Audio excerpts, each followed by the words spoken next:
All right, we back, man, and we talking about influencers and role models, and kind of want to dive into it a little deeper. So we of course like we're role models of certain people, and there's certain qualities that we have that attracts us to certain people to be received as a role model. So I'm gonna start with you. Wu. So what are some of those qualities that you have that you feel make you a good role model? Man, I think first and foremost, like going back to earlier, just being authentic. You know, I think for people, when I talk to people, try to be a role model, even if it's like to my younger siblings or even by me being a mentor now. I try to because with the mentor program that we have with the Lamplighters, um, I think I am like the youngest mentor, and the fact that I have a younger brother on their level, Yeah, I know how to talk to them and just communicate to them more than the older mentors, and I just try to be authentic. I try to tell them where I came from and how it was for me coming up and just showing them that hey here I am maybe 20 years from them, but we have the same, basically almost the same things in common. yeah, I try to be open. Try not to hold anything back. Let them know, who I am. I also think another quality that I have, man, is respect. yeah, Like in order to get respect, you gotta give respect. And right, I think like those best role models, man, um, which probably might be sounding contradictory from what I'm gonna say next. I think the best role models like also show respect, but also have could be an asshole hmm and show their flaws as well. But I think with that too is like because of the respect you have with them, that allows them to receive that Right, better. right. You know what I'm saying? So I always, especially after like my dad passed and rest in peace to my pop, man. This Monday was the 6th anniversary of him passing, and after he passed, I tried to not be my dad, Right. but to be uh, father figure ish, if that makes sense. Yeah. So, Yeah. what I'm saying, like to my sister, especially to my little brother. Right. So I think like with me, I show respect, I give respect, I could be an asshole, and I could be transparent. And I think, crazy as that may sound, all three of those qualities um, makes me a pretty decent role model. Yeah. And especially, coming from a parental aspect, man, I try to be a good parent and a role model to my kids, um, especially my girls. Yeah. You know, one thing I can say, like with me and Tay, if we do argue, we don't do it around the Yeah. kids Yeah. I think that's huge. because I don't want to subject them to that. Right. And I mean, even like to this day, I don't listen to. If I do listen to like music with cursing in it, it's probably like minimal.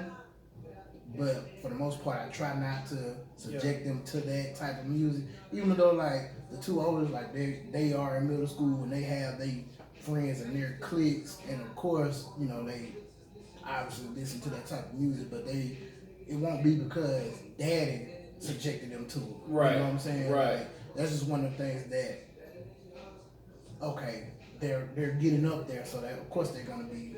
But so I mean, some of it you can't shelter right, them from. Like right. it's out there. And I try not to shelter them from too much, but at the same time, like I said, I don't want to subject them to that type of lifestyle. Right.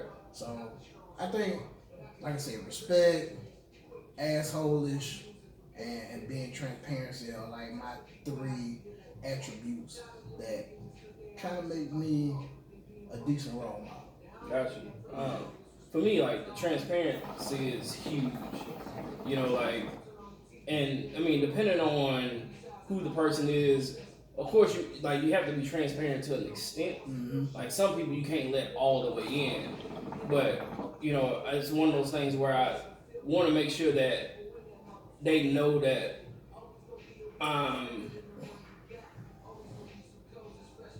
I'm not perfect. You Right. know, I try my best to show empathy majority of the time, not necessarily sympathy, but empathy. Like, I understand what a lot of people go through. Right. You know, the people that do view me as mentors, and even if I can't directly, I haven't been in that situation per se, I can still speak to something similar, which makes us relatable. I think that's probably, if you ask people that do view me as a role model, that'd be one of the things that they say is like, I'm very relatable. Oh yeah. Yeah. I mean, I always say, I know I've said it here on our platform plenty of times, and I know I've also, said it like amongst our friends, like, that's one thing that I can say that I like about who you are as a person, and just like, a few years ago, man, like, we talking about when we went to Atlanta on our fellas trip, to the J. Cole concert and kicked it that weekend, man, and it was a lot of tension in the air, for whatever reason, we're not gonna travel back down there, but everything's good now, but everybody was hitting me up and voiced their opinions and concerns, but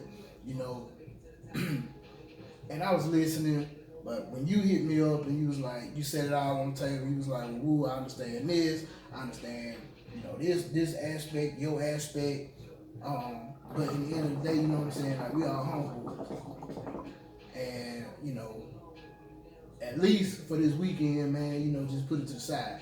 And I thought about it, and I said, I'll do one better. I'll reach out and I'm a squash. Yeah. So, you know what I'm saying? Like, I think because of how you approach me and that empathy that you showed and that reasoning is, how we mended our friendship. Yeah. And, we're on a better place now. So I take my hat off and, salute you, my brother. Appreciate it, man. Yes, sir. Yes, sir. Appreciate it, man. And I try to do that with everybody, dog. It's just like, it's not, because all of us got struggles, you know what I'm saying? Nobody's, it's kind of like, hey, a sin is a sin. Like, we've all had our issues and things like that. All of us have our issues. Mm-hmm. So it's just like understanding that, and then like meeting in a common, like, let's find some commonality. I don't even know if that's a word, but it sounds right. Hey, man, it's a word today on Woods. Hey, commonality. Commonality. But finding one, and then, let's relate on that level. Mm-hmm. Like, I try not to talk up here. I try to be level with everybody. But then just being genuine too. Yeah. Just, hey, look, I am who I am. Mm-hmm. Like, you're gonna get me 100% of the time. If you like it, cool. If you don't, that's fine too. Right. Like, I'm not tripping, but like, regardless of what we are in that aspect, like, I still want us to make sure that we are, not saying like I'm a people person, like I like to please people or anything like that, but just making sure that like we can relate to something and be cool in some type of aspect. Right. You know what I'm saying? Like my siblings will probably tell you that like I'm probably like the hardest person they ever know, because I'm really hard on them. But a lot of it too is just because like I want to see everybody do well. Mm-hmm. You know what I'm saying? Sometimes that's to a fault, but I legitimately want to see everybody do well, regardless of what that is. Right. You know what I'm saying? So I think that's probably, can't really point to like specific things outside of just showing empathy and being relatable, but just making sure that those stay intact to where people feel comfortable to talk to me. Yeah. Sometimes I'm relatable to a fault too. You know what I'm saying? Like, I'll never forget, I had a guy, like I was working in the mall, I'm just chilling at work, and dude walks up randomly, man, I'm sick of this, man. I was like, well, what you sick of? Right. And he just started venting. And I was like, all right, well, you know, what you gonna do about it? Mm-hmm. You know, and then he was like, man, I really needed that talk. Like, Yeah, and see, man, that reminds me, man, like you know, when I used to deliver mail on my mail route in Theodore, and you know, it crazy as it may seem, but it's like a nice little population of homeless people out there. And man, these two homeless guys, man, like every time I would see them, like when I first met them, they didn't ask me for money. We would always talk about something, like some type of sports or you know just life in general. And then one day the guy was like, he said, "Man, Mr. Mailman, I just appreciate you." And I said, well, "What you talking about, Tim?" He said, "Man, he said, you know, every time you see me, you always stop, you hold a conversation with me, and I appreciate that. A lot of people just see me and they just turn their back against me, or they turn their back on me and they walk off like, you know, like I'm just gonna beg them for some money or something to eat." He said, "But you never did that." And man, that kind of made me feel good inside, you know. He was like, "I don't know if you mentor, you talk to the kids like how you talk to me, man, but if you do, keep it up because I know they'll appreciate it just as much as I do." And man, you know, most of the time, like when I seen them, I give them a couple dollars. I probably even go in the Dollar General and buy them something to eat, or I have them come in with me, or shit. Sometimes I just go in the gas station and tell them to get a beer. Yeah. You know, and that made me feel good. Made me feel like I was doing something. Made me feel, you know, like I was being a role model to here it is a homeless guy. Right. And I'm pretty sure he's probably older than you too. Yeah, a whole lot older. Yeah. And like and I think that's like the positive side of being a role model, right? But it's a lot of pressure that comes with being a role model. Yeah. And I think that's one of the reasons that Jordan didn't really want to be a role model because it was a lot of pressure that was added on to that. Like with him, not only was he viewed as like the best basketball player in the world, but he was also viewed as like that dude for our people. Mm-hmm. You know, because of the platform that he created. Oh yeah. And the stature that he had. And so, you know, and I had posed a question to you earlier this week. Mm-hmm. You know, it was kind of like when you just look at our community, right? Mm-hmm. You look at somebody like him that has, you know, this platform and therefore people listen to him. But because of that too, people feel like you have to speak on certain things. You have to like be a representation of us in like regardless of what it is. Like one of the big things with him was they talked about doing the documentary was when Harvey Gantt, I think that was his name, in Carolina ran for Senate. Yeah, the black guy. Yeah, and the white guy was like visibly racist. Mm-hmm. And they were like, you know, Jordan, you need to go out and show your support for Harvey Gantt. Well, he paid some money towards the campaign, but he didn't feel comfortable speaking out and like basically choosing a side because of who he was and what he had to potentially to lose. Mm-hmm. You know, so you know one of the things was the question I posed to you was in the black community we're viewed as like it's almost an obligation, right? To where we have to represent us mm-hmm. in everything we do. Mm-hmm. Well, white people, you don't necessarily see that, right? So why is that? Man, I think that depending on like your status in the black community, a lot of people look at you, they already throw you on a pedestal. Yeah. You know, and man, we'll go for example, man. You know, everybody killed Kanye mm-hmm. for his stands. You know, for one, back in what 2005, 06, he got on the platform and said George Bush don't care about black people. Right. You know, here it is. Fast forward, 2018 when that went on, and Kanye's going to the White House, sitting down, chuckling with Trump and this, With that, the and the MAGA third, hat on, with the yeah. MAGA hat, and people killed him. I think, like, depending on your status in the community, people look at you a different way. They hold you to a different standard. And, you know, even when that was going on, I put it out there in our group. I said, man, a lot of people kill Kanye for his stand. That's his view. That's his political view. Like, I think we put too much power into celebrities or status holders' hands. Yeah. Like, and going back to what I said, I put it in our group. I said, man, you know, what if I would have said, shit, I'm voting for Trump? Right. Y'all would have been like, well, what the fuck you doing? But at the same time, y'all wouldn't cancel me because shit. At the end of the day, I'd be like, well, shit, you know, who my homeboy? Right. You know what I'm saying? I can't cancel him for his view. His view is not my view.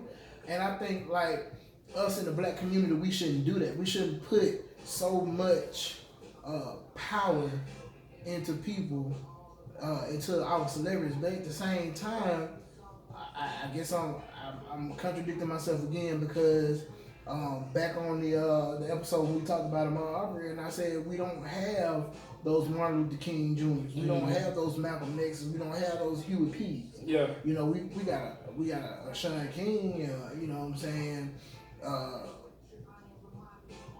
You know, we still got a Jesse Jackson and an Al Sharpton, and Right. people try to cancel them as well. Mm-hmm. You know what I'm saying? Like, you can't. I think the most influential black person in our community right now, besides Barack and Michelle, would be Ben Crump.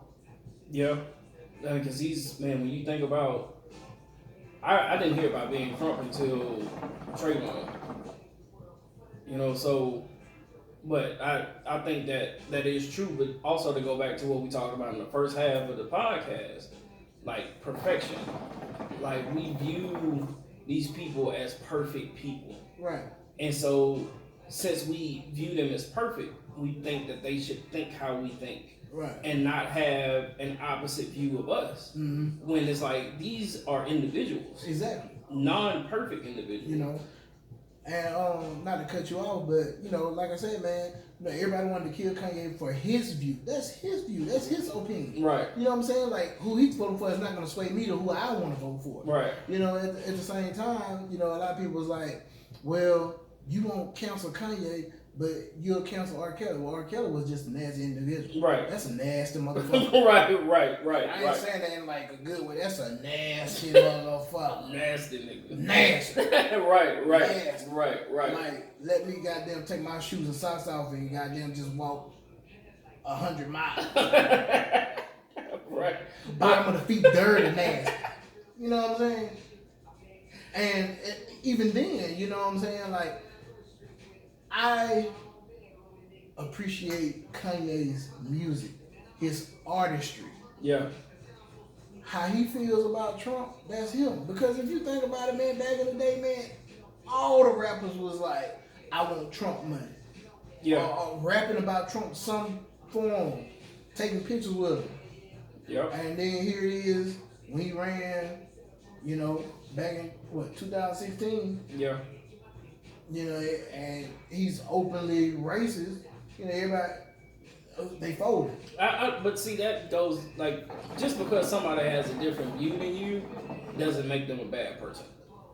You know, like, you know, sticking with Kanye, just because he supports Trump, look at what he's doing with Sunday services. Mm-hmm. Or what he was doing before Corona, of course, but, like, man, he was doing some great things. Yeah. You know what I'm saying? Even look at what Kim has done as far as, like, prison reform and things like that. Yep. You know, and, like, so it's, you know, just because they have a different view than you doesn't mean we should just automatically right them wrong.